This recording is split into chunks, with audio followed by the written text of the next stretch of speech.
যারা একটি নতুন রাজনৈতিক দল সংগঠিত করেছে, যাদের এখনো রেজিস্ট্রেশন নাই, তারা অনেক আবেগ তাড়িত হয়ে অপরিকল্পিতভাবে এমন সব রাজনৈতিক কর্মসূচি দিচ্ছে, সেই রাজনৈতিক কর্মসূচির কারণে আজকে সারা বাংলাদেশ অবলোকন করলো জাতির যারা গণ অভ্যুত্থানের অগ্রসেনানী, তাদের উপরে পতিত ফ্যাসিবাদী শক্তি হামলে করছে। সুতরাং বাবারা, রাজনীতির ময়দানে আরো অভিজ্ঞতা সঞ্চয় করার জন্য আমরা পরামর্শ সবসময় দিচ্ছিলাম, আজকেও দিচ্ছি, নসিহত করছি। আমরা তোমাদের উজ্জ্বল ভবিষ্যৎ কামনা করি। বাংলাদেশের গণতন্ত্রের জন্য তোমরা ভবিষ্যতে অনেক বেশি অবদান রাখবে, তোমরা জাতীয় নেতৃত্বে পরিণত হবে, সেই আশাবাদ ব্যক্ত করি। কিন্তু যেভাবে তোমরা যাচ্ছ, যেভাবে এনসিপির আমরা এই কর্মসূচির ধরন দেখছি, তাতে করে আমরা একটা মেসেজ পাচ্ছি যে কোনো না কোনো বাহানায় এমন কোনো অবস্থার সৃষ্টি করা, যাতে করে বলতে পারে যে সরকার কোনো কিছু নিয়ন্ত্রণ করতে পারছে না, এই সরকার নির্বাচন কিভাবে দিবে। আর কিছু কিছু প্রশ্ন তো ইতিমধ্যেই আপনারা তুলেছেন। এই নির্বাচন কমিশন নিরপেক্ষ নয় কেন?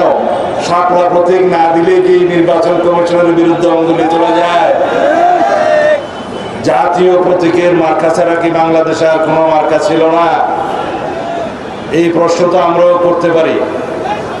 যারা বলছে ধানের শীষ তো সেই জাতীয় প্রতীকে আছে, কিন্তু ধানের শীষের মার্কাটা যেভাবে আছে সেটা নির্বাচন কমিশনের তফসিলে আছে।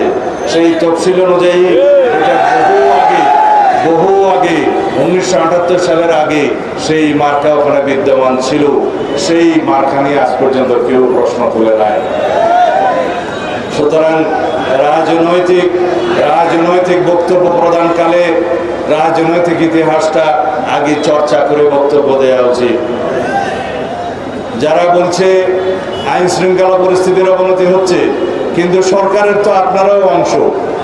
কাদেরকে আপনারা উদ্দেশ্য করে বলছেন যে এই সরকারের অংশ আপনারা? ঘুরিয়ে ফিরিয়ে বাংলাদেশের মানুষ সবই জানে আপনাদের দুইজন উপদেষ্টা সেই সরকারে বসে আছে। 2 দিন পরে তারা আপনাদের সাথে জয়েন করবে, তারপরে আপনাদের সাথে নির্বাচন করবে। এই দৃশ্য তো আমরা দেখার জন্য অপেক্ষা করছি। বাংলাদেশের জনগণ সবই জানে, বুঝে।